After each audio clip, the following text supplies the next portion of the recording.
Bonjour, je suis Jean-Philippe Timsit, bienvenue en stratégie digitale. Alors justement, stratégie digitale, de quoi parle-t-on exactement lorsque l'on parle de stratégie digitale?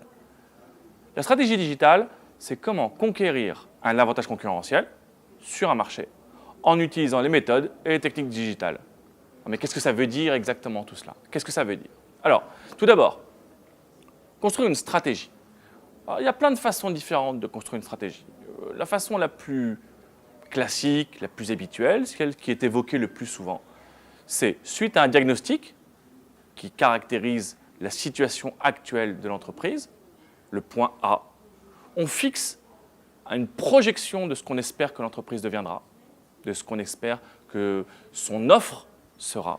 C'est un point B. Et donc la stratégie, c'est le parcours entre le point A et le point B. Il y a d'autres façons de le voir, mais posons celle-ci pour l'instant. Ensuite, la notion d'avantage concurrentiel. Qu'est-ce qu'on entend par avantage concurrentiel? L'avantage concurrentiel, c'est une position sur un marché. Et cette position sur le marché, si elle est un avantage concurrentiel, si elle apporte un avantage concurrentiel, c'est parce qu'elle permet de générer une performance qui est en moyenne supérieure à la performance des concurrents sur le marché. Le point suivant, c'est ce qu'on appelle les méthodes et les technologies digitales. Et là, on arrive dans la complexité, parce que méthodes et technologies digitales, c'est ce qu'on utilise en amont de la stratégie et ce qu'on utilise aussi en aval de la stratégie. Alors, les méthodes et technologies digitales, l'ensemble des techniques digitales, qu'est-ce que ça peut être? Ce sont les techniques qu'on utilise pour construire un diagnostic. Le type de technologie qu'on va utiliser pour comprendre le comportement du consommateur, pour comprendre ses attitudes, pour comprendre comment les consommateurs prennent des décisions, comment ils font, comment ils élaborent leurs choix. Et puis, en aval, c'est comment conquérir le bon positionnement.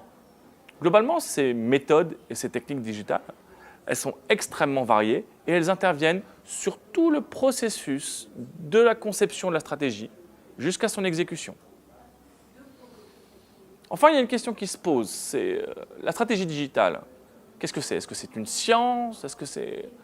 Qu'est-ce que c'est exactement? Alors, à mon sens, la stratégie digitale se rapproche le plus d'un art. Parce que bien qu'on utilise de nombreuses techniques, bien qu'on utilise des méthodes qui sont extrêmement précises, à la fin, lorsque le diagnostic a été conçu, lorsqu'il a été élaboré finement, on se retrouve face à une situation qui est simple, c'est qu'il faut prendre une décision. Et cette décision, elle est prise par des personnes, elle est prise par des humains.